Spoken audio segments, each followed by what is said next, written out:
공장만 넘기고 당장 나가라. 이 오만한 선언이 러시아를 비극으로 몰아넣었습니다. 단돈 14만 원.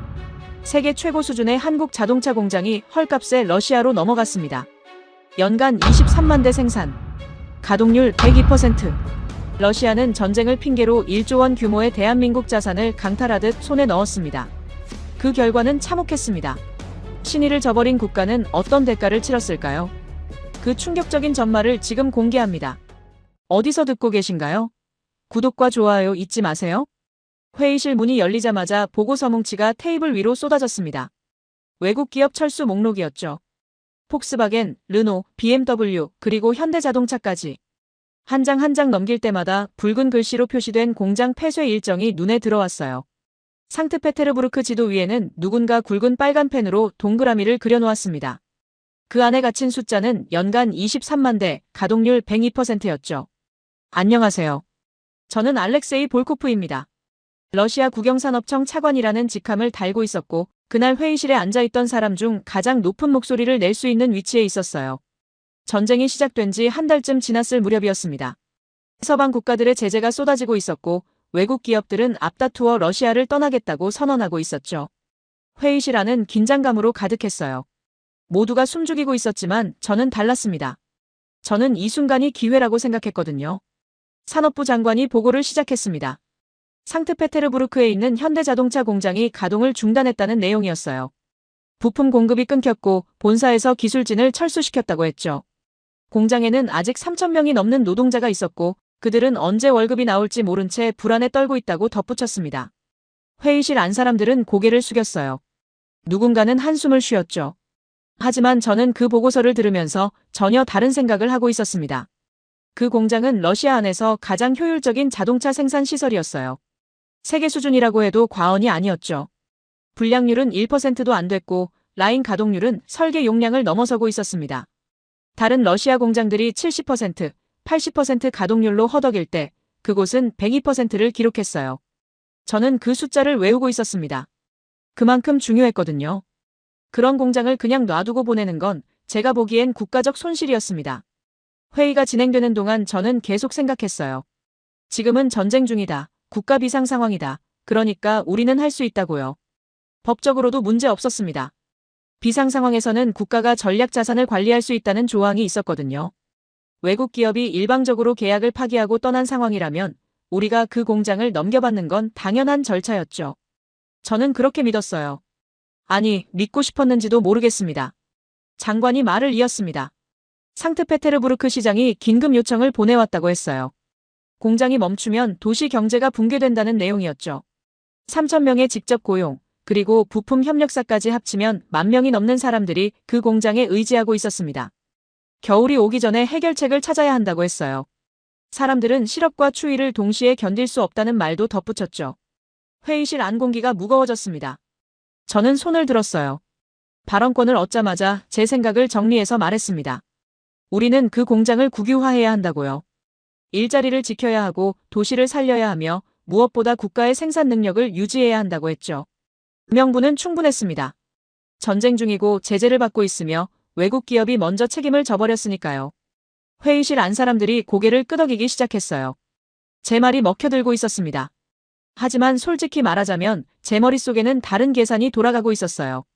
일자리와 도시 경제는 물론 중요했지만 그건 제가 진짜 원하는 게 아니었습니다. 저는 그 공장 자체가 탐났거든요. 연간 23만 대를 찍어낼 수 있는 설비, 로봇 자동화 라인, 품질 관리 시스템, 그 모든 게 러시아 땅 위에 그대로 남아 있었어요. 외국 기업이 떠났지만 기계는 그대로였죠. 저는 그게 중요하다고 생각했습니다. 기계만 있으면 우리도 할 수 있다고 믿었거든요. 회의가 끝나갈 무렵 누군가 조심스럽게 질문을 던졌습니다. 공장을 넘겨받는다고 해도 과연 우리가 운영할 수 있겠느냐는 거였어요. 기술진이 다 떠났고 부품 공급망도 끊겼으며 소프트웨어 접근 권한도 없다는 지적이었죠. 저는 그 질문을 대수롭지 않게 여겼습니다. 러시아는 원래 강대국 아니었나요? 우리는 탱크를 만들던 나라였고 로켓을 우주로 쏘아 올렸으며 세계에서 가장 추운 땅에서도 공장을 돌렸던 사람들이었어요. 자동차 따위는 우리에게 어려운 일이 아니라고 생각했습니다. 저는 자신 있게 대답했어요. 러시아에는 뛰어난 엔지니어가 많다고 우리 인력이면 충분히 공장을 재가동할 수 있다고 말했죠. 부품 문제는 국내 협력사를 육성하면 되고 소프트웨어는 우리 전문가들이 분석하면 된다고 했습니다. 회의실 안에서 박수가 터져나왔어요. 사람들은 제 말에 고개를 끄덕였고 장관은 만족스러운 표정을 지었죠. 저는 그 순간 승리감을 느꼈습니다. 회의가 끝나고 저는 제 집무실로 돌아왔습니다. 창밖으로 모스크바 겨울 하늘이 보였어요. 회색빛 구름이 낮게 깔려 있었죠. 저는 책상 앞에 앉아 상트페테르부르크 공장 자료를 다시 펼쳤습니다. 건물 평면도, 설비 목록, 생산 통계, 그 모든 게 제 앞에 있었어요. 저는 그 숫자들을 보면서 확신했죠. 이건 할 수 있는 일이라고요. 그날 밤 저는 최종 보고서를 작성했습니다. 공장 국유화는 정당하고 필요하며 실현 가능하다는 내용이었어요. 전쟁이라는 비상 상황, 일자리 보호라는 사회적 책임, 그리고 국가 자립이라는 전략적 목표를 모두 담았죠. 법률 검토부서에서 올라온 의견서도 첨부했습니다. 비상 상황에서 전략 자산을 국가가 관리하는 건 합법이라는 내용이었어요. 저는 그 보고서 마지막 장에 제 이름을 또박또박 적었습니다. 이건 제 결정이고 제 책임이며 제가 옳다고 믿는 일이었으니까요.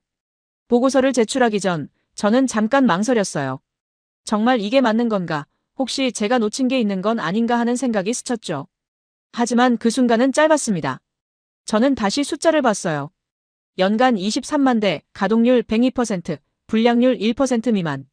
이런 공장을 놓칠 수는 없었습니다. 러시아는 이 정도는 할 수 있는 나라였고 저는 그걸 증명하고 싶었거든요. 이 결정으로 러시아는 새로운 길을 걷게 될 거라고요. 공장은 우리 것이 될 것이고 일자리는 지켜질 것이며 국가는 더 강해질 거라고 믿었어요. 하지만 그때 저는 몰랐습니다. 제가 보낸 건 단순한 보고서가 아니라 돌이킬 수 없는 선택의 시작이었다는 걸요. 전쟁은 명분이었고 제 욕심은 진짜였습니다. 저는 공장이 껍데기라는 걸, 기계는 버튼만 누른다고 돌아가는 게 아니라는 걸, 그리고 기술은 훔칠 수 없다는 걸 아직 깨닫지 못하고 있었죠. 그건 조금 뒤에야 알게 될 진실이었습니다. 노크 소리가 들렸습니다. 3번 조심스럽게요. 밤 10시가 넘은 시각이었는데 누가 찾아온 거죠. 저는 보고서에서 눈을 떼고 문을 바라봤어요. 들어오라고 하자 문이 열리면서 한 남자가 들어왔습니다. 손에는 두꺼운 파일을 들고 있었죠. 세르게이 이바노프 자동차 산업 전략 분석관이라고 자신을 소개했습니다. 그는 제 책상 앞에 섰어요. 표정이 굳어 있었죠. 저는 그가 무슨 말을 하러 왔는지 대충 짐작했습니다. 회의 때 침묵하던 사람들 중 하나였거든요. 불안해하는 눈빛으로 보고서만 들여다보던 그 사람이요. 세르게이는 조심스럽게 입을 열었어요. 상트페테르부르크 공장 국유화건에 대해 말씀드리고 싶은 게 있다고 했죠. 저는 한숨을 쉬었습니다. 또 부정적인 이야기겠거니 했어요. 세르게이가 파일을 제 책상 위에 놓았습니다. 표지에는 공장 국유화 위험 분석이라고 적혀 있었어요. 그는 제가 그걸 펼쳐보기도 전에 말을 이었죠. 공장을 넘겨받는 건 위험하다고, 우리가 생각하는 것만큼 간단한 문제가 아니라고 했습니다. 저는 파일을 밀어냈어요. 지금은 행동할 때라고, 분석은 충분히 했다고 말했죠. 하지만 세르게이는 물러서지 않았습니다. 그는 노트북을 꺼내 화면을 제게 보여줬어요. 슬라이드가 떴습니다. 첫 장에는 자동차 한 대가 그려져 있었고 그 주변으로 수많은 화살표와 박스들이 연결되어 있었죠. 공장은 건물이 아니라 시스템이라는 제목이었어요. 세르게이는 설명하기 시작했습니다. 현대자동차 공장은 단순히 조립 라인이 아니라고, 전 세계에 걸쳐 있는 거대한 네트워크의 한 부분이라고 했죠. 다음 슬라이드로 넘어갔습니다. 자동차 한 대를 만들려면 3만 개가 넘는 부품이 필요하다는 내용이었어요. 엔진, 변속기, 전자제어 장치, 브레이크 시스템, 에어백, 그 모든 게 각각 전문 업체에서 만들어진다고 했죠. 세르게이는 화면을 손가락으로 가리키며 말했습니다. 이 부품들은 그냥 금속 덩어리가 아니라고요. 각각이 소프트웨어로 제어되고 서로 통신하며 하나의 유기체처럼 작동한다고 했어요. 저는 그의 말을 끊었습니다. 그래서 뭐가 문제냐고 물었죠. 부품이야 주문하면 되는 거 아니냐고요. 세르게이는 고개를 저었어요. 그렇게 간단하지 않다고 했습니다. 그는 다시 슬라이드를 넘겼어요. 이번에는 공급망 지도가 나왔죠. 한국, 일본, 독일, 미국 여러 나라의 점들이 찍혀 있었고 그 점들이 선으로 연결되어 상트페테르부르크로 모여들고 있었습니다. 세르게이가 설명했어요. 이 공급망은 수십 년에 걸쳐 구축된 거라고요. 단순히 돈을 주고 물건을 사는 관계가 아니라 신뢰를 바탕으로 한 파트너십이라고 했죠. 부품 업체들은 현대자동차의 품질 기준을 알고 있고 생산 일정에 맞춰 정확한 시간에 정확한 물량을 보낸다고 했습니다. 이건 계약서 한 장으로 만들어지는 게 아니라고, 오랜 협력과 검증을 거쳐 형성된 시스템이라고 강조했어요. 저는 짜증이 났습니다. 그래서 우리가 새로운 공급망을 만들면 되는 거 아니냐고 반박했죠. 러시아에도 부품업체가 있고 없으면 육성하면 된다고 말했어요. 세르게이는 잠시 침묵했습니다. 그러더니 다시 슬라이드를 넘겼어요. 이번에는 붉은색으로 강조된 단어들이 화면을 가득 채웠죠. 전자제어 장치, 엔진 제어 유닛, 급제동 방지 장치, 에어백 제어 모듈. 그는 말했습니다. 이것들은 단순한 부품이 아니라 고도의 소프트웨어라고요. 수백만 줄의 코드로 이루어져 있고 안전 인증을 받아야 하며 끊임없이 업데이트가 필요하다고 했죠. 현대자동차 본사에서는 이 모든 시스템에 대한 접근 권한을 이미 차단했다고 했어요. 우리가 공장을 넘겨받는다 해도 소프트웨어는 우리 손에 들어오지 않는다고 경고했습니다. 저는 자리에서 일어났어요. 창문으로 걸어가면서 생각했죠. 이 사람은 왜 이렇게 부정적인 거지? 러시아를 과소평가하는 건 아닌가? 우리도 소프트웨어 전문가가 있고 엔지니어가 있으며 기술력이 있다고요. 저는 세르게이에게 말했습니다. 우리 전문가들이 분석하면 된다고, 시간이 걸리더라도 해낼 수 있다고요. 세르게이는 조용히 대답했어요. 시간이 문제가 아니라고요. 이건 법적인 문제라고 했죠. 그 소프트웨어들은 지적재산권으로 보호받고 있고 함부로 복제하거나 분석하면 국제소송에 휘말린다고 경고했습니다. 게다가 설령 복제한다 해도 그건 불법 복사본일 뿐이라고요. 업데이트도 없고 기술 지원도 없으며 새로운 안전기준에도 대응할 수 없다고 했어요. 저는 생각했습니다. 우리는 러시아다. 우리는 세계 강대국이다. 자동차 소프트웨어 따위에 무릎 꿇을 수는 없다고요. 저는 세르게이에게 돌아서서 말했어요. 그럼 우리가 자체 개발하면 되지 않느냐고, 러시아 엔지니어들이 못할 게 뭐가 있느냐고 물었죠. 세르게이는 한숨을 쉬었습니다. 그러더니 마지막 슬라이드를 보여줬어요. 개발 기간과 비용 추정치가 적혀 있었죠. 전자제어 시스템 자체 개발, 최소 5년, 투자 비용 수십억 달러. 그것도 성공한다는 보장이 없다고 했어요. 세계 자동차 업체들이 수십 년간 축적한 기술과 노하우를 우리가 몇 년 만에 따라잡는다는 건 현실적이지 않다고 말했죠. 저는 책상으로 돌아와 앉았어요. 세르게이의 파일을 집어들고 몇 장 넘겨봤습니다. 그래프와 도표와 수치들이 가득했죠. 하지만 저는 이 모든 게 과장되었다고 생각했어요. 분석가들은 항상 최악의 시나리오를 제시하기 마련이거든요. 저는 세르게이에게 말했습니다. 당신 말도 일리가 있다고, 하지만 지금은 전쟁 중이고 우리에게 선택권이 많지 않다고 했죠. 세르게이는 제 눈을 똑바로 보며 말했어요. 바로 그게 문제라고요. 선택권이 없다고 느끼는 순간 우리는 잘못된 선택을 한다고 했습니다. 그는 천천히 또박또박 말했죠. 차관님, 기계를 빼앗을 수는 있습니다. 건물도 로봇도 컨베이어 벨트도 우리 것으로 만들 수 있어요.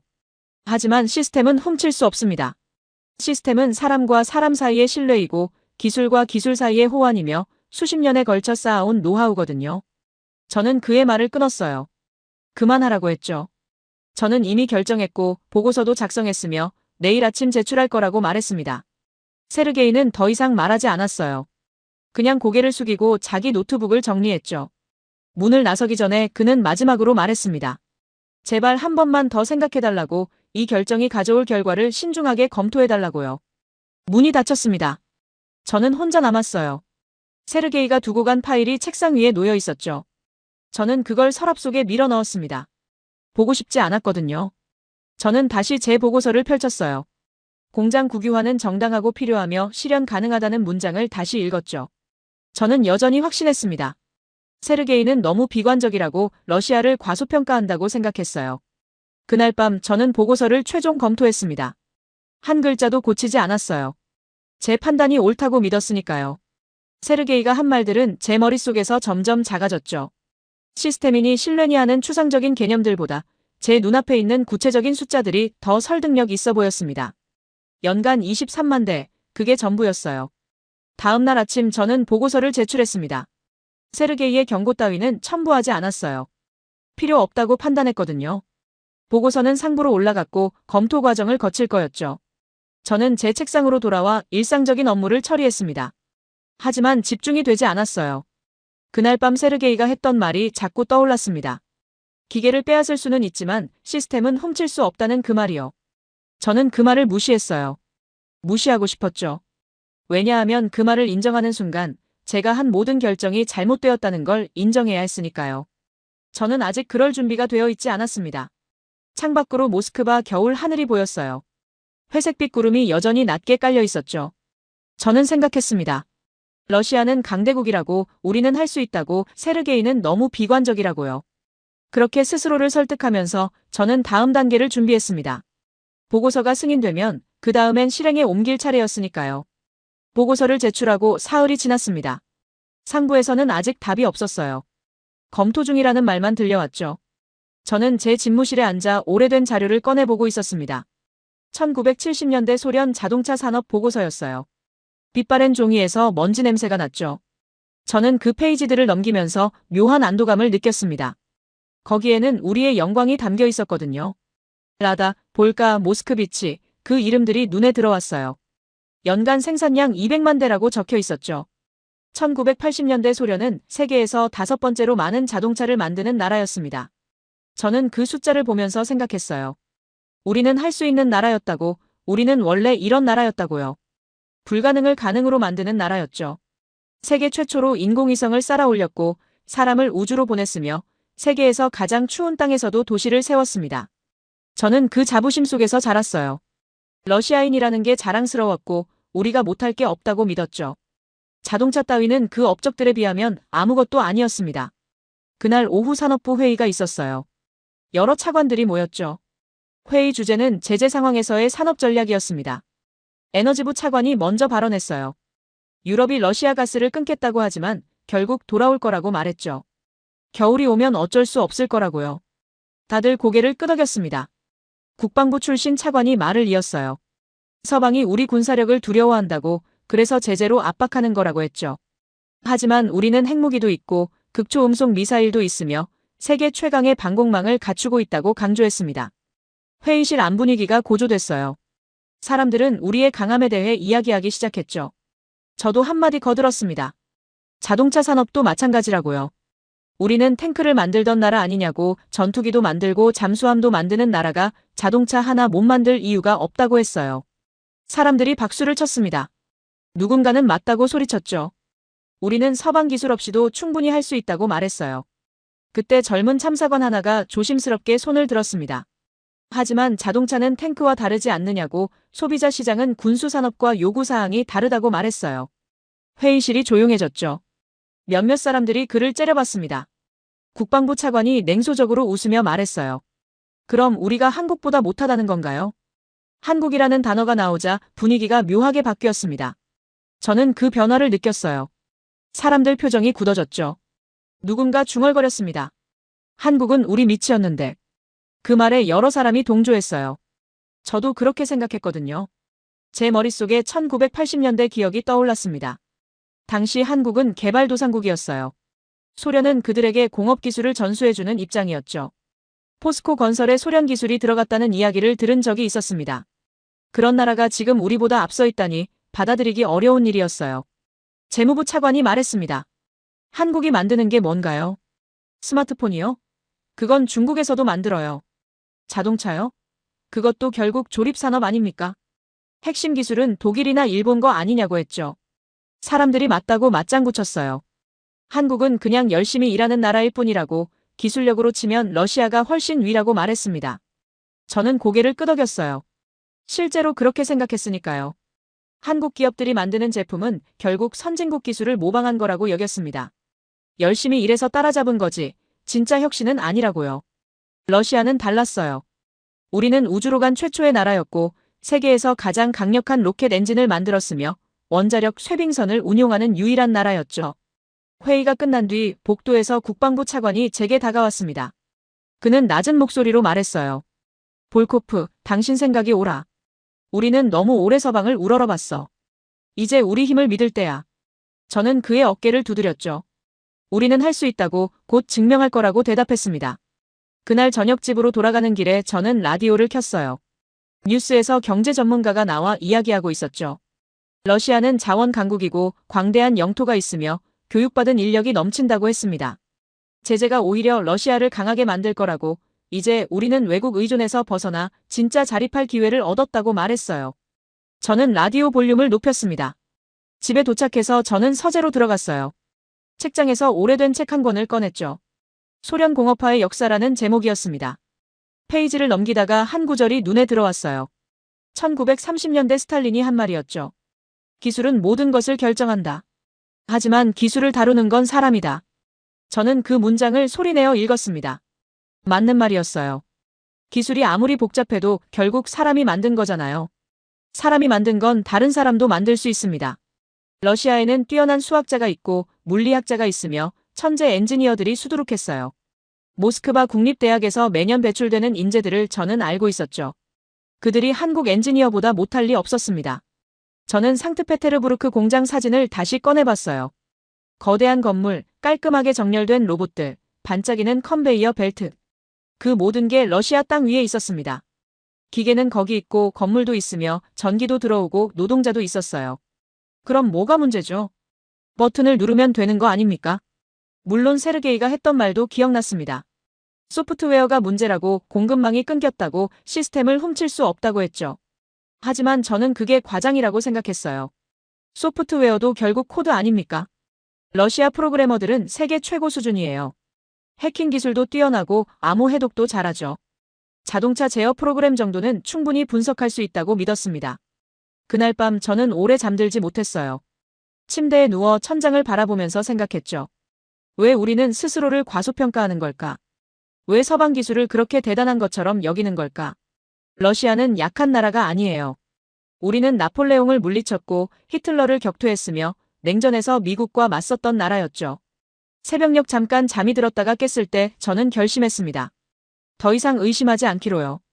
상트페테르부르크 공장은 우리 것이 될 거고 우리는 그 공장을 돌릴 거예요. 러시아 방식으로 말이죠. 세르게이 같은 회의론자들의 말은 듣지 않기로 했습니다. 그들은 서방 교육을 너무 많이 받아서 러시아의 진짜 힘을 모르는 거라고 치부했어요. 다음 날 아침 출근하자마자 제게 전화가 왔습니다. 상부였어요.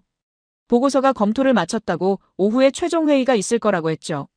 저는 알았다고 대답했습니다. 전화를 끊고 창밖을 봤어요. 모스크바 아침 하늘이 맑았죠. 저는 확신에 차 있었습니다. 공장은 껍데기가 아니라고 생각했어요. 공장은 공장이었죠. 기계와 건물과 땅이 전부였습니다. 나머지는 우리가 채우면 되는 거예요. 러시아 인력으로, 러시아 기술로, 러시아 방식으로요. 저는 그날 오후 회의에 들어가면서 이렇게 생각했습니다. 우리는 원래 강대국이었다고, 그리고 다시 한번 증명할 거라고요. 공장이 모든 걸 말해주고 있었어요.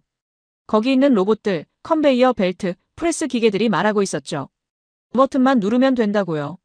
저는 그 목소리를 듣고 싶었습니다. 아니, 그 목소리만 들었던 거죠. 다른 소리들은 모두 무시했어요. 회의실 문을 열고 들어가는 순간 공기가 달랐습니다. 평소보다 사람이 많았어요. 산업부 장관은 물론이고 법무부 차관, 재무부 국장, 그리고 대통령실에서 온 보좌관까지 자리하고 있었죠. 테이블 중앙에는 두꺼운 서류 뭉치가 놓여 있었습니다. 저는 제자리에 앉으면서 그 서류를 봤어요. 국가전략자산 긴급관리법령이라는 제목이 보였죠. 장관이 회의를 시작했습니다. 볼코프 차관의 제안을 검토한 결과 실행 가능하다는 결론에 도달했다고 말했어요. 법률 검토도 끝났고 재정계획도 수립되었으며 이제 집행 단계로 넘어갈 준비가 되었다고 했죠. 저는 가슴이 두근거렸습니다. 제 판단이 옳았다는 게 증명되는 순간이었거든요. 대통령실 보좌관이 발언했어요. 이번 조치는 단순한 경제정책이 아니라고 전쟁 중인 러시아가 자립할 수 있다는 걸 보여주는 상징적 사건이라고 강조했습니다. 국민들에게 희망을 줄 수 있는 결정이라고요. 외국 기업이 우리를 버렸지만 우리는 스스로 일어설 수 있다는 메시지를 전달해야 한다고 말했죠. 저는 고개를 끄덕였어요. 법무부 차관이 법적 근거를 설명하기 시작했습니다.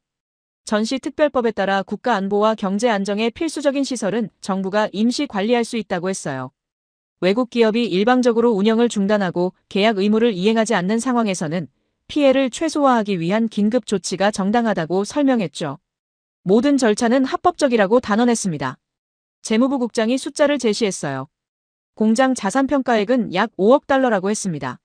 하지만 현재 가동이 중단된 상태이고 전쟁으로 인한 불확실성을 고려하면 실제 가치는 그보다 훨씬 낮다고 덧붙였죠.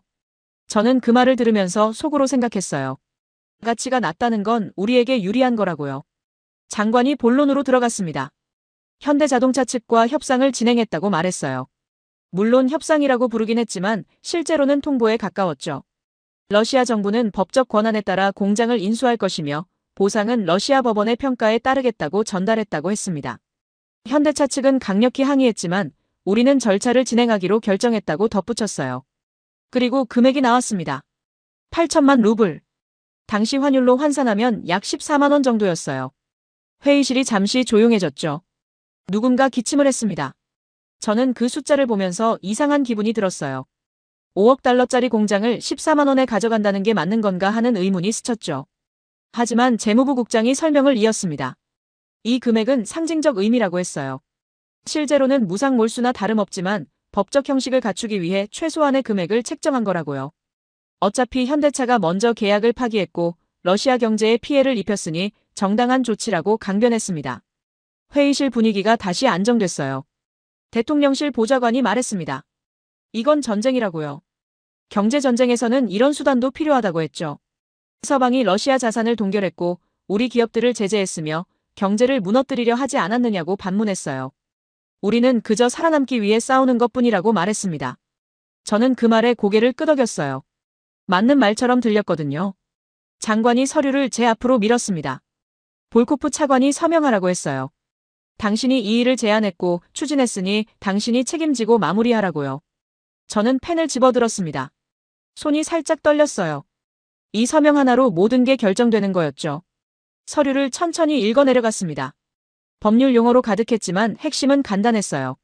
상트페테르부르크 소재 자동차 제조시설 일체를 러시아 연방정부 소유로 전환한다는 내용이었죠. 건물, 설비, 재고 모든 게 포함되어 있었습니다. 저는 마지막 페이지로 넘어갔어요. 서명란이 비어 있었죠. 펜 끝이 종이에 닿았습니다. 저는 제 이름을 적기 시작했어요. 알렉세이 볼코프. 한 획 한 획 또박또박 썼습니다. 마지막 글자를 완성하는 순간 묘한 감정이 밀려왔어요. 성취감과 불안감이 동시에 왔죠. 하지만 저는 그 불안을 억눌렀습니다. 이건 옳은 일이라고, 러시아를 위한 일이라고 스스로를 설득했어요. 서류는 다른 사람들에게로 넘어갔습니다. 장관이 서명했고 법무부 차관이 서명했으며 재무부 국장도 서명했어요. 대통령실 보좌관이 마지막으로 도장을 찍었죠. 공식 문서가 된 겁니다. 이제 돌이킬 수 없었어요. 장관이 악수를 청했습니다. 수고했다고 역사적 결정이라고 말했어요. 다른 사람들도 저에게 축하 인사를 건넸죠. 저는 그들과 악수하면서 미소를 지었습니다. 하지만 마음 한구석에서는 무언가 불편한 감정이 꿈틀거렸어요. 그게 뭔지는 정확히 알 수 없었습니다. 회의가 끝나고 저는 복도로 나왔어요. 창문 너머로 모스크바 오후 풍경이 보였죠. 평범한 날이었습니다. 하지만 방금 이 건물 안에서는 엄청난 일이 벌어진 거였죠. 5억 달러짜리 공장이 14만 원의 주인이 바뀌었으니까요. 다음 날 언론 발표가 있었습니다. 기자들이 몰려왔어요. 카메라 플래시가 터지고 마이크가 제 앞으로 쏟아졌죠. 저는 준비한 발언문을 읽기 시작했습니다. 러시아 정부는 상트페테르부르크 자동차 공장을 국가관리 체제로 전환했다고 선언했어요. 이는 전쟁 중 국민의 일자리와 경제를 보호하기 위한 불가피한 조치라고 설명했죠. 기자들이 질문을 쏟아냈습니다. 보상은 어떻게 되느냐고, 현대차는 동의했느냐고, 공장은 언제 재가동되느냐고 물었어요. 저는 차분하게 대답했습니다. 보상은 법적 절차에 따라 진행될 것이고 상대 기업의 동의는 필요하지 않으며 공장은 곧 가동될 거라고 말했죠. 한 기자가 날카로운 질문을 던졌어요. 이게 국제법 위반 아니냐고요. 저는 단호하게 대답했습니다. 전시특별법에 따른 합법적 조치라고, 러시아는 주권국가이며 우리 영토 안에서 일어나는 일은 우리 법에 따른다고 말했어요. 외국 기업이 먼저 계약을 파기하고 러시아를 떠났으니 우리는 자국민을 보호할 권리가 있다고 강조했죠. 또 다른 기자가 물었습니다.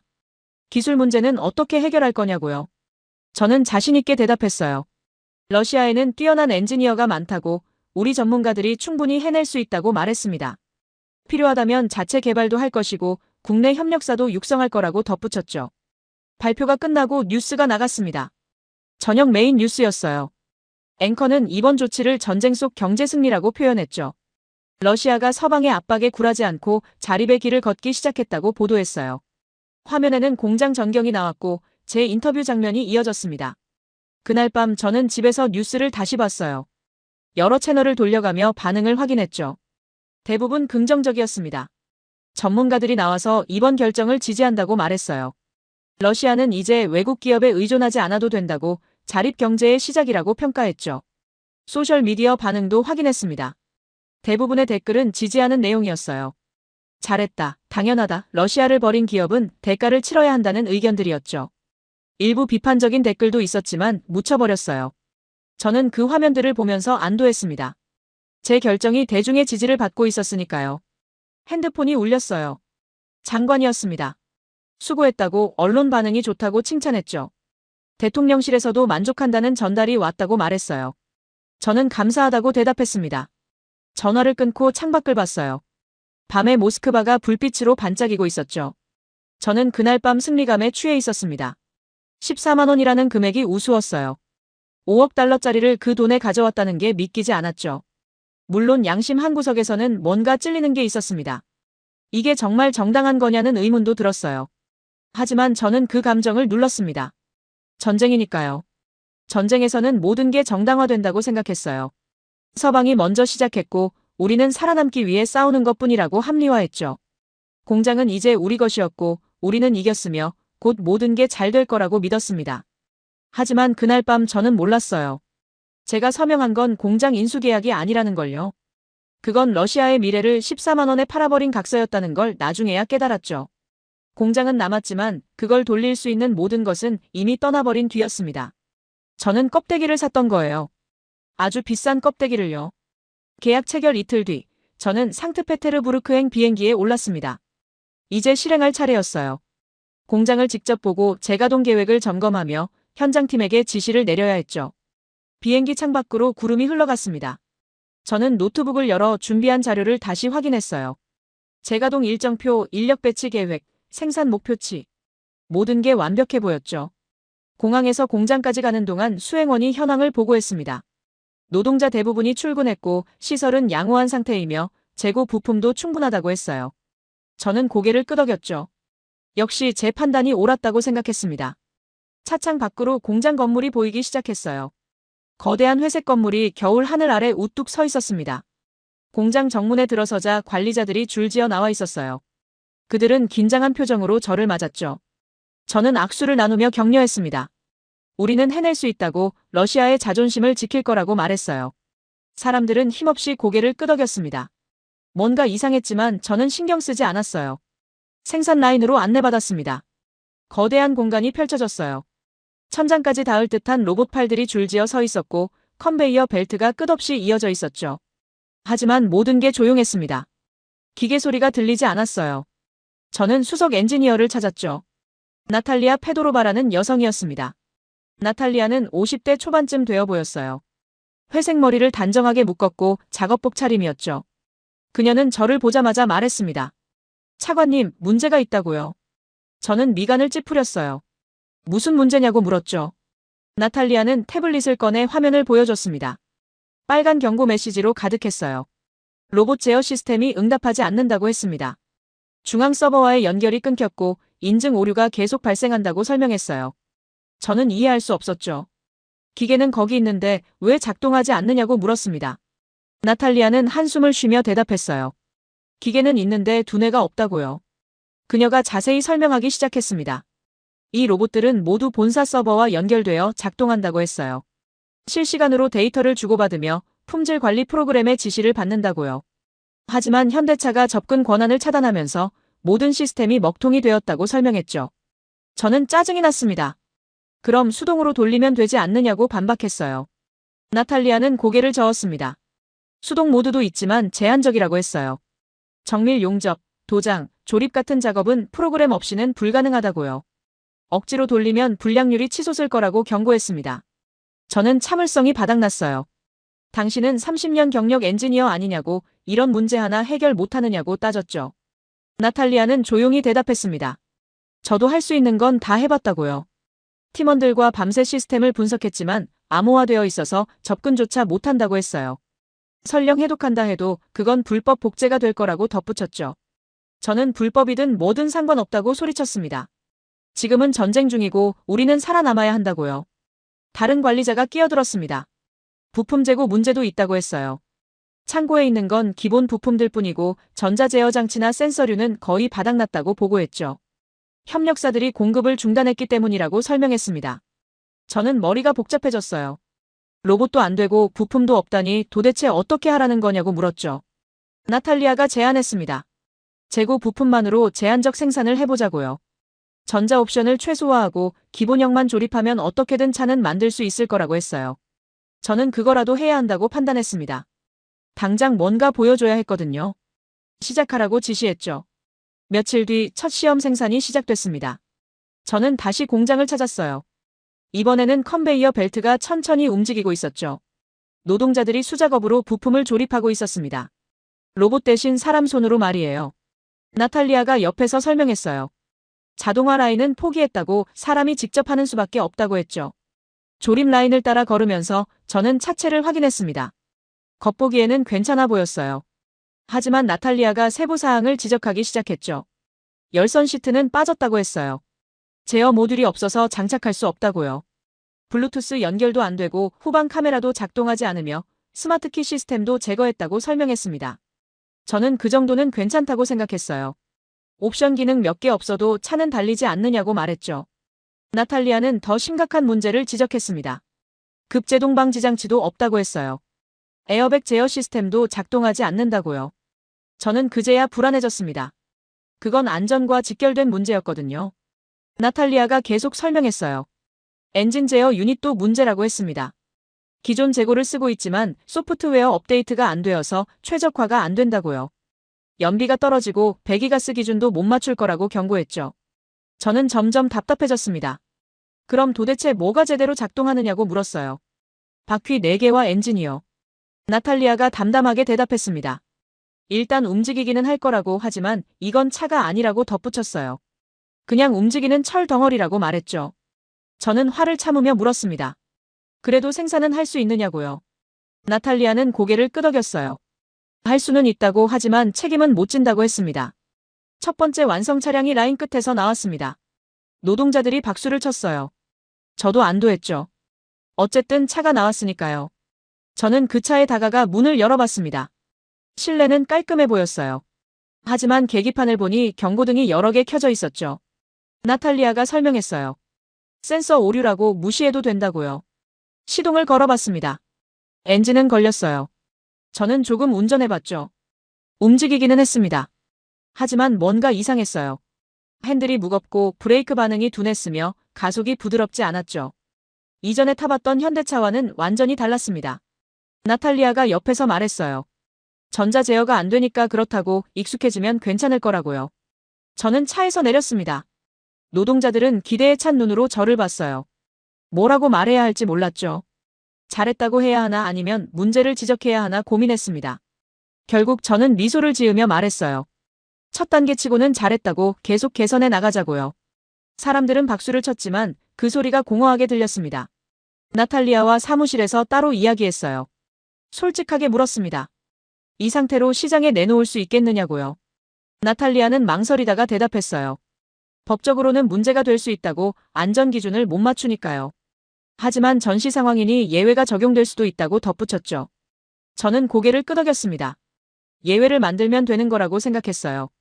창밖으로 공장 전경이 보였습니다. 거대한 건물, 수많은 기계들, 바쁘게 움직이는 사람들.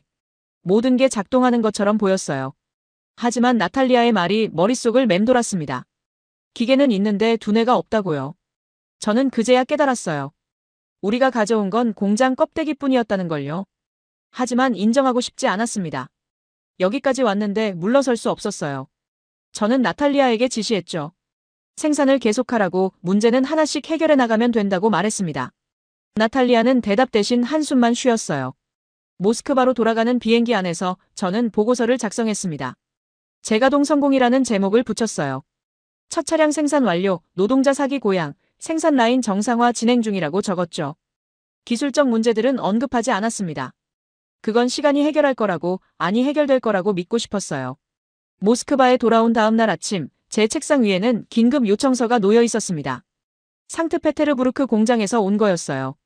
부품 재고가 2주치밖에 남지 않았다는 내용이었죠. 전자제어 모듈, 센서류, 배선 커넥터, 그 모든 게 바닥나고 있다고 했습니다. 저는 즉시 조달부서 책임자를 불렀어요. 책임자가 들어와 보고했습니다. 기존 협력사들이 모두 계약을 해지했다고요. 독일 보쉬는 연락조차 받지 않고 일본 덴소는 제재 위반이라며 거절했으며 한국 업체들도 공급을 중단했다고 설명했어요. 저는 물었죠. 러시아 업체는 없느냐고요. 책임자는 고개를 저었습니다. 그런 부품을 만드는 국내 업체가 없다고 했어요. 저는 창밖을 봤습니다. 답답했어요. 차를 만들려면 부품이 필요한데 부품을 줄 곳이 없다니요. 그때 책임자가 조심스럽게 말했습니다. 중국이 있다고요. 중국 업체들이 러시아 시장에 관심을 보이고 있다고 했죠. 저는 그 말에 귀가 솔깃했어요. 선택지가 생긴 거니까요. 일주일 뒤 중국 기업 대표단이 모스크바에 도착했습니다. 저는 그들을 맞이하러 공항으로 나갔어요. 리웨이라는 50대 후반쯤 되어 보였고 값비싼 양복을 입고 있었습니다. 그는 유창한 러시아어로 인사했어요. 러시아의 어려운 시기에 함께하게 되어 영광이라고 말했죠. 회의실에서 본격적인 협상이 시작됐습니다. 리웨이가 프레젠테이션을 시작했어요. 중국은 러시아에 가장 신뢰할 수 있는 파트너라고 강조했죠. 자동차 부품 생산 능력도 세계 최고 수준이라고 자랑했습니다. 슬라이드에는 중국 공장들 사진이 나왔어요. 거대한 시설들이었죠. 저는 필요한 부품 목록을 건넸습니다. 리웨이는 그걸 훑어보더니 미소를 지었어요. 전부 공급 가능하다고 했죠. 엔진 제어 유닛, 급제동 센서, 에어백 모듈, 심지어 터치스크린까지 다 만들 수 있다고 자신했습니다. 저는 안도했어요. 드디어 해결책을 찾은 것 같았거든요. 그런데 가격표를 받는 순간 표정이 굳어졌습니다. 엔진 제어 유닛 하나에 기존 독일제 가격의 3배였어요. 센서류는 2배 반, 배선 커넥터도 2배였죠. 저는 리웨이를 쳐다봤습니다. 이건 너무 비싸다고 다시 검토해달라고 말했어요. 리웨이는 여유롭게 대답했습니다. 현재 러시아 상황을 고려한 가격이라고요. 물류비도 올랐고 리스크도 크며 무엇보다 다른 공급처가 없지 않느냐고 되물었죠. 저는 할 말이 없었어요. 그의 말이 맞았으니까요. 다른 선택지는 정말 없었습니다. 협상은 며칠 계속됐어요. 저는 가격을 깎아보려 했지만 소용없었습니다. 리웨이는 조금도 양보하지 않았어요. 오히려 그가 조건을 더 붙이기 시작했죠. 선금으로 50%를 내라고 했습니다. 일반적으로는 30%인데 말이에요. 저는 왜 그렇게 높으냐고 물었죠. 리웨이가 설명했습니다. 러시아 루블 가치가 불안정하다고요. 환율 변동 위험을 해지해야 한다고 했어요. 게다가 제재 때문에 결제 방식도 복잡해졌다고 덧붙였죠. 일반적인 은행 송금이 안 되니 중개은행을 거쳐야 하고 그 비용도 러시아가 부담해야 한다고 말했습니다. 저는 점점 화가 났지만 참았어요. 품질 문제도 제기했습니다. 독일제나 일본제와 같은 수준이냐고 물었죠. 리웨이는 잠시 망설이다가 대답했어요. 비슷한 수준이라고 중국 기술도 많이 발전했다고 강조했습니다. 하지만 그의 눈빛에서 확신이 느껴지지 않았어요. 저는 샘플을 요청했죠. 직접 테스트해봐야겠다고 말했습니다. 일주일 뒤 샘플이 도착했어요. 상트페테르부르크 공장으로 보내서 테스트하도록 했죠. 나탈리아에게서 전화가 왔습니다. 목소리가 무거웠어요. 샘플 결과가 좋지 않다고 했죠. 엔진 제어 유닛은 반응 속도가 느렸고 센서는 오차 범위가 컸으며 배선 커넥터는 내구성이 떨어진다고 보고했습니다. 저는 나탈리아에게 물었어요. 그래도 쓸 수는 있느냐고요. 나탈리아는 한참 침묵하더니 대답했습니다. 쓸 수는 있다고 하지만 완성차 품질이 더 떨어질 거라고 경고했어요. 고장률도 높아질 거라고 덧붙였죠. 저는 알겠다고 대답했습니다. 다른 방법이 없으니 어쩔 수 없었어요. 리웨이와 다시 만났습니다. 품질 문제를 지적했죠. 그는 태연하게 대답했어요. 가격을 생각하면 합리적인 수준이라고요. 더 좋은 품질을 원하면 독일제를 쓰라고 하지만 그건 불가능하지 않느냐며 웃었습니다. 저는 주먹을 쥐었어요. 하지만 뭐라 반박할 수가 없었죠. 계약서 검토 단계에 들어갔습니다. 법무팀에서 문제를 제기했어요. 계약 조건이 너무 일방적이라고요. 품질 보증 기간도 짧고 불량품 교환 조건도 까다로우며 분쟁 해결은 중국 법원 관할이라고 되어 있다고 지적했죠. 저는 법무팀 책임자에게 물었습니다. 그럼 어떻게 하자는 거냐고요. 책임자는 재협상을 권했어요. 조건을 개선해야 한다고 말했죠. 저는 리웨이에게 다시 연락했습니다. 계약 조건을 수정해달라고 요청했어요. 리웨이의 대답은 간단했습니다. 싫으면 계약하지 말라고요. 다른 구매자는 많다고 덧붙였죠. 저는 당황했어요. 협상에서 밀리고 있다는 걸 느꼈습니다. 그날 밤 저는 고민했어요. 이 계약을 해야 하나 말아야 하나. 가격도 비싸고 품질도 떨어지며 조건도 불리했습니다. 하지만 대안이 없었어요. 공장은 부품 없이 멈출 수밖에 없었고 그렇게 되면 모든 게 끝나는 거였죠. 저는 결국 결심했습니다. 계약하기로요. 계약식 날 리웨이가 다시 조건 하나를 추가했습니다. 장기 계약을 원한다고요. 최소 5년은 독점 공급 계약을 맺자고 제안했어요. 저는 거절하려 했죠. 하지만 리웨이가 말했습니다. 그럼 단가를 올려야 한다고요. 장기 계약이 아니면 투자 회수가 어렵다고 설명했어요. 저는 또다시 굴복했습니다. 서명을 하는 순간 묘한 기분이 들었어요. 몇 달 전 상트페테르부르크 공장을 14만 원에 인수할 때도 이런 기분이었죠. 뭔가 잘못되고 있다는 느낌이었습니다. 하지만 이미 너무 깊이 들어왔어요. 이제 와서 멈출 수도 없었죠. 리웨이가 악수를 청했습니다. 좋은 파트너십이 될 거라고 말했어요. 저는 그의 손을 잡았지만 힘이 없었습니다. 그의 미소에서 승리감이 느껴졌거든요. 저는 그때 깨달았어요. 이 협상에서 진 건 저였다는 걸요. 계약 후 첫 배송이 도착했습니다. 큰 컨테이너들이 공장에 들어왔어요. 상자마다 중국어가 적혀 있었죠. 나탈리아가 보고했습니다. 물량은 맞는데 품질이 들쭉날쭉하다고요. 같은 부품인데도 로트마다 성능 차이가 있다고 했어요. 저는 참고 쓰라고 지시했습니다. 가격 폭탄은 며칠 뒤 터졌어요. 재무부에서 연락이 왔죠. 자동차 한 대당 생산 원가가 예상보다 40%나 올랐다고 보고했습니다. 중국 부품 가격 때문이라고요. 이 상태로는 판매가를 대폭 올려야 하는데 그러면 경쟁력이 없다고 우려했어요. 저는 어쩔 수 없다고 대답했습니다. 모스크바 사무실로 돌아와 창밖을 봤어요. 겨울 해가 일찍 지고 있었죠. 저는 생각했습니다. 우리는 공장을 얻었지만 자유를 잃었다고요. 독일과 일본 부품에서 벗어나려 했는데 이제는 중국에 묶였습니다. 그것도 훨씬 불리한 조건으로요. 책상 서랍을 열어 계약서를 다시 봤어요. 5년 독점 공급 계약. 저는 한숨을 쉬었습니다. 5년 동안 우리는 중국이 주는 가격에 맞춰야 해요. 중국이 정한 품질을 받아들여야 하고 중국이 원하는 조건을 따라야 하죠. 협상력은 제로였습니다. 리웨이의 마지막 말이 떠올랐어요. 우리 아니면 못 만듭니다. 그 말이 맞았습니다. 다른 선택지는 정말 없었어요. 서방은 우리를 외면했고 러시아 기업은 능력이 없었으며 중국만이 손을 내밀었죠. 하지만 그 손을 잡는 대가가 이렇게 클 줄은 몰랐습니다. 그날 밤 집에 돌아가 뉴스를 봤어요. 중러 협력 강화라는 제목으로 우리 계약이 보도되고 있었죠. 앵커는 러시아가 서방 의존에서 벗어나 새로운 파트너를 찾았다고 긍정적으로 평가했어요. 댓글에도 지지하는 의견이 많았습니다. 하지만 저는 웃을 수 없었어요. 우리는 의존에서 벗어난 게 아니었습니다. 그냥 주인이 바뀐 거였어요. 독일과 한국은 우리에게 선택권을 줬죠. 여러 업체와 경쟁시키고 품질을 비교하며 가격을 협상할 수 있었어요. 하지만 이제는 달랐습니다. 중국 하나뿐이고 그들이 원하는 대로 해야 했죠. 공장은 돌아가고 있었어요. 중국 부품으로 차를 만들고 있었죠. 하지만 그 차는 우리가 원하던 차가 아니었습니다. 비싸고 품질도 떨어지며 경쟁력도 없는 차였어요.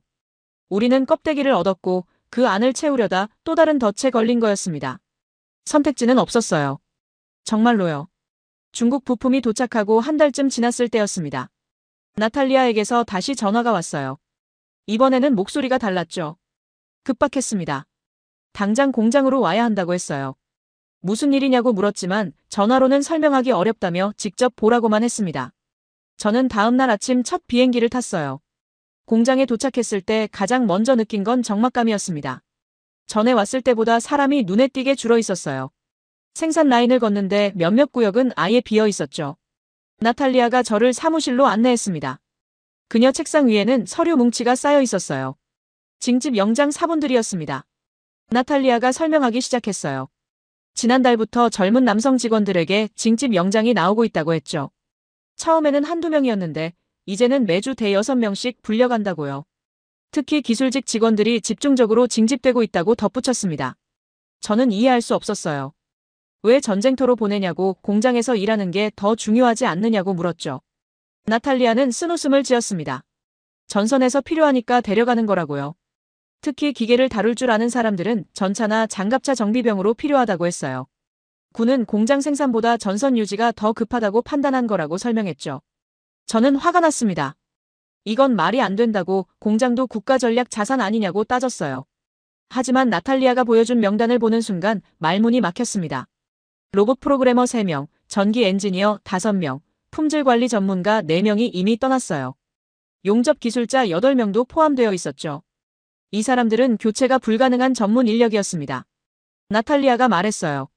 이들 없이는 라인 가동률을 유지할 수 없다고요. 생산 현장을 다시 둘러봤습니다. 이번에는 사람들 얼굴을 유심히 봤어요. 대부분 50대 이상이었죠. 젊은 얼굴은 거의 보이지 않았습니다. 한 구역에는 60대로 보이는 노인이 컨베이어 벨트 앞에 서 있었어요. 손이 떨리고 있었죠. 다른 구역에는 중앙아시아에서 온 듯한 이주 노동자들이 서툴게 작업하고 있었습니다. 품질관리실도 상황은 비슷했습니다. 원래 6명이던 팀이 이제 2명만 남았어요. 둘 다 경력이 얕은 사람들이었죠. 나탈리아가 보고했습니다. 불량률이 올라가고 있다고요. 지난달에는 5%였는데 이번 달은 12%까지 치솟았다고 했어요. 검사 인력이 부족해서 제대로 걸러내지 못한다고 설명했죠. 저는 대책을 물었습니다. 새 사람을 뽑으면 되지 않느냐고요. 나탈리아는 고개를 저었어요. 뽑으려 해도 지원자가 없다고 했습니다. 젊은 남성은 징집될까봐 공장에 오지 않고 숙련 기술자는 이미 다 전선으로 갔으며 남은 사람들은 대부분 초보라고 설명했죠. 이주 노동자라도 더 데려올 수 없느냐고 제안했습니다. 나탈리아는 한숨을 쉬었어요. 데려오고는 있지만 언어 문제가 있다고 했죠. 러시아어를 못하니 지시 전달이 어렵고 안전사고도 자주 난다고 했습니다. 게다가 그들도 기술이 없어서 단순 작업만 시킬 수 있다고 덧붙였어요. 저는 나탈리아에게 물었어요. 이 상태로 생산을 계속할 수 있느냐고요. 나탈리아는 잠시 생각하더니 대답했습니다. 할 수는 있다고 하지만 품질을 장담할 수 없다고 했어요. 사람들이 너무 지쳐있고 경험이 부족하며 실수가 잦다고 설명했죠. 언제 큰 사고가 날지 모른다고 경고했습니다. 모스크바로 돌아가는 비행기 안에서 저는 창밖만 봤어요. 생각이 복잡했습니다. 공장은 있는데 사람이 없었어요. 기계는 있는데 다룰 사람이 없었죠. 전쟁이 공장보다 사람을 먼저 가져간 거였습니다. 저는 그제야 깨달았어요. 기술도 중요하지만 결국 사람이 없으면 아무것도 할 수 없다는 걸요. 사무실로 돌아와 국방부에 연락했습니다. 공장 직원 징집을 유예해달라고 요청했어요. 담당자는 불가능하다고 잘라 말했죠. 전선 상황이 급박하다고 모든 가용 인력이 필요하다고 했습니다. 공장 생산보다 전투가 우선이라고 덧붙였어요. 저는 항의했습니다. 공장도 전쟁 수행에 필수 아니냐고요. 담당자는 냉소적으로 웃었어요. 공장에서 뭘 만드는데요? 제대로 작동도 안 하는 차 만드는 것보다 전선에서 싸우는 게 낫지 않겠냐고 반문했습니다. 저는 할 말이 없었어요. 전화를 끊었죠. 그날 밤 저는 오래 잠들지 못했습니다. 징집 영장 명단이 자꾸 떠올랐어요. 로봇 프로그래머, 전기 엔지니어, 품질 관리 전문가. 그들은 지금 어디서 뭘 하고 있을까요? 전차를 수리하고 있을까요? 아니면 참호를 파고 있을까요? 살아는 있을까요? 공장에는 노인과 초보와 이주 노동자만 남았습니다. 최첨단 로봇들은 서 있지만 그걸 제대로 다룰 사람이 없었어요. 우리는 공장을 얻었지만 공장을 돌릴 사람을 잃었습니다. 전쟁이 모든 걸 가져갔어요. 젊음을, 기술을, 미래를요. 다음 날 아침 나탈리아에게서 문자가 왔습니다. 또 3명에게 징집 영장이 나왔다고요. 이번에는 마지막 남은 용접 전문가도 포함되어 있다고 했습니다. 저는 답장하지 못했어요. 뭐라고 써야 할지 몰랐으니까요. 사람이 사라진 공장에서 우리는 무엇을 만들 수 있을까요? 아무것도 아니었습니다. 인력 문제를 국방부에 요청한 지 석 달이 지났습니다. 아무 답이 없었어요. 그 사이 공장 상황은 더 악화되었죠. 어느 금요일 오후 나탈리아에게서 마지막 전화가 왔습니다. 생산 라인을 멈춘다고요. 더 이상은 불가능하다고 했어요. 저는 아무 말도 하지 못했습니다. 그저 알겠다고만 대답했죠. 저는 다시 상트페테르부르크로 향했습니다. 이번에는 혼자였어요. 공장 정문에 들어서는 순간 고요함이 느껴졌죠. 엔진 소리도 기계 작동음도 들리지 않았습니다. 생산 라인은 완전히 멈춰 있었어요. 로봇팔들은 정지한 채 서 있었고 컨베이어 벨트 위에는 반쯤 조립된 차체만 덩그러니 놓여 있었습니다. 나탈리아가 저를 맞이했어요. 그녀는 많이 수척해져 있었죠. 우리는 아무 말 없이 공장을 걸었습니다. 텅 빈 작업장, 꺼진 조명, 먼지 쌓인 기계들. 연간 23만 대를 만들던 공장이 이렇게 죽어가고 있었어요. 저는 그 광경을 보면서 생각했습니다. 제가 이걸 만들었구나 하고요. 사무실로 돌아와 나탈리아가 최종 보고서를 건넸습니다. 지난 1년 동안 총 3만 대를 생산했다고 했어요. 목표의 13%였죠. 그나마도 절반 이상이 품질 기준 미달이라고 덧붙였습니다. 판매는 더 처참했어요. 소비자들이 사지 않았거든요. 비싸고 고장나고 애프터 서비스도 없는 차를 누가 사겠어요. 저는 창밖을 봤습니다. 주차장에 우리가 만든 차들이 줄지어 서 있었어요. 팔리지 않은 재고였죠. 눈이 쌓여 있었습니다. 나탈리아가 조용히 말했어요. 차관님, 저희는 최선을 다했습니다.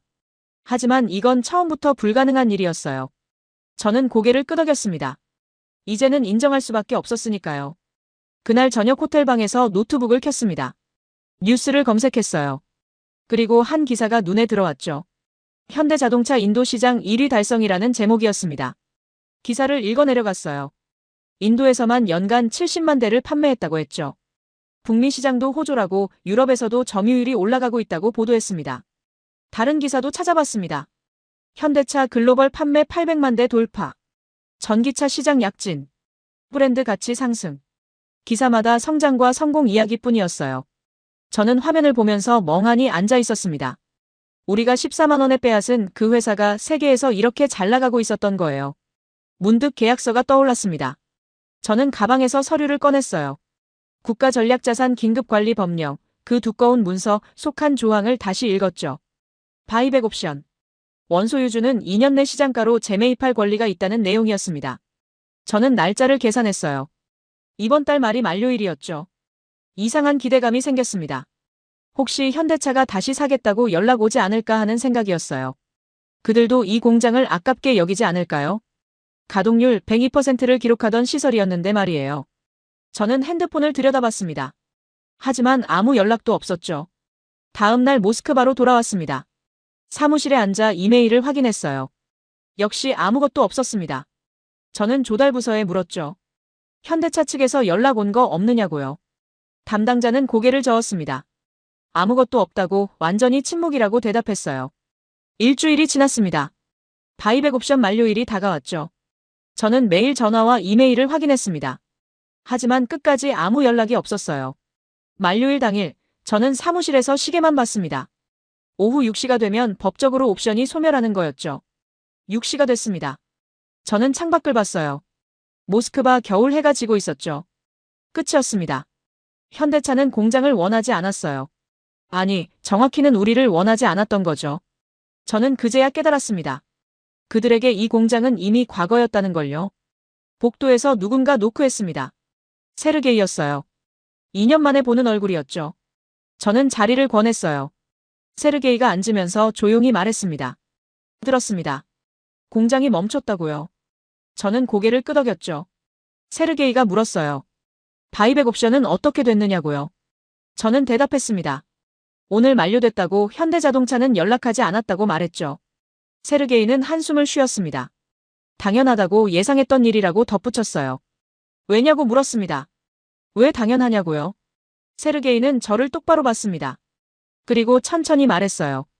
차관님, 그들은 공장을 버린 게 아닙니다. 우리를 버린 겁니다. 저는 그 말뜻을 이해할 수 없었어요. 세르게이가 설명했죠. 현대차는 처음부터 알고 있었다고 했어요. 우리가 공장을 빼앗아도 돌릴 수 없다는 걸요. 기술도 없고 부품도 없으며 시스템도 없다는 걸 다 알았다고요. 그래서 조용히 손을 뗐다고 했습니다. 법적 싸움도 하지 않고 언론 플레이도 하지 않았죠. 그냥 떠났어요. 세르게이가 계속 말했습니다. 그들은 이미 다른 시장으로 갔다고요. 인도, 북미, 유럽에서 성공하면서 러시아 따위는 잊어버렸다고 했어요. 우리가 공장 하나 빼앗는 동안 그들은 세계 곳곳에 새 공장을 열었다고 설명했죠. 저는 할 말이 없었습니다. 세르게이의 목소리가 낮아졌어요. 차관님, 아시겠습니까? 그들은 복수하지 않았습니다. 그냥 우리를 시장에서 지워버렸어요. 신의를 배신한 국가와는 거래하지 않는다는 걸 말이 아니라 행동으로 보여준 겁니다. 그게 가장 강력한 응징이었죠. 저는 고개를 숙였습니다. 세르게이 말이 맞았어요. 한국은 소리치지 않았습니다. 항의도 위협도 보복도 하지 않았죠. 그냥 조용히 떠났고 다른 곳에서 성공했으며 우리는 잊혀졌어요. 그들의 침묵이 우리를 죽인 겁니다. 세르게이가 일어서면서 마지막으로 말했습니다. 2년 전 제가 드렸던 보고서 기억하시나요? 시스템은 훔칠 수 없다고 했죠. 지금도 그 말이 맞습니다. 우리는 공장을 얻었지만 공장을 돌리는 시스템은 얻지 못했어요. 그리고 그 시스템의 핵심은 기술이 아니라 신뢰였습니다. 문이 닫혔습니다. 저는 혼자 남았어요.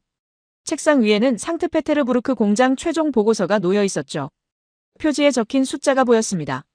목표 생산량 23만 대, 실제 생산량 3만 대, 판매량 8천 대. 처참한 실패였어요. 저는 창밖을 봤습니다. 모스크바 밤이 깊어가고 있었어요. 저 멀리 어딘가에서는 한국 공장들이 24시간 돌아가고 있겠죠. 인도에서, 미국에서, 체코에서 차들이 쏟아져 나오고 있을 거예요. 완벽한 품질로, 정확한 일정으로, 신뢰받는 브랜드로 말이죠. 우리는 뭘 가졌나요? 멈춘 공장, 떠난 사람들, 팔리지 않는 차, 그리고 깨진 자존심. 14만 원에 산 공장은 결국 14만 원짜리였습니다. 아니, 그보다 못했어요. 우리는 미래까지 팔아버렸으니까요. 핸드폰으로 뉴스를 다시 검색했습니다. 현대차 시가총액 사상 최고치 경신. 전기차 시장 점유율 확대. 브랜드 가치 세계 30위권 진입. 기사를 읽으면서 저는 깨달았어요. 그들은 러시아가 필요 없었다는 걸요. 우리가 그들을 버린 게 아니라 그들이 우리를 버린 겁니다. 그리고 그게 정답이었습니다. 신의 없는 파트너와는 거래하지 않는다는 원칙이요. 한국은 그 원칙을 지켰고 세계 시장이 그들을 선택했어요. 러시아는 그 원칙을 어겼고 시장에서 퇴출당했죠. 간단한 이치였습니다. 저는 서랍을 열어 2년 전 제가 서명했던 계약서를 꺼냈습니다. 국가전략자산 긴급관리법령. 알렉세이 볼코프라는 제 서명이 또렷이 보였어요. 저는 그 서명을 오래 들여다봤습니다. 이게 미래 포기각서였다는 걸 이제야 알았죠. 전쟁은 명분이었고 욕심은 진짜였습니다. 저는 공장을 원했어요. 하지만 공장이 껍데기라는 걸 몰랐죠. 기계를 빼앗을 수는 있었지만 시스템은 훔칠 수 없었습니다. 그리고 가장 중요한 건 신뢰를 배신하면 돌아오지 않는다는 사실이었어요. 한국은 돌아오지 않았습니다. 그들의 선택은 명확했죠. 조용히 하지만 확실하게 우리를 지워버렸어요. 그게 가장 무서운 응징이었습니다. 소리 없이 하지만 영원히요. 저는 그날 밤 그걸 배웠습니다. 너무 늦게요.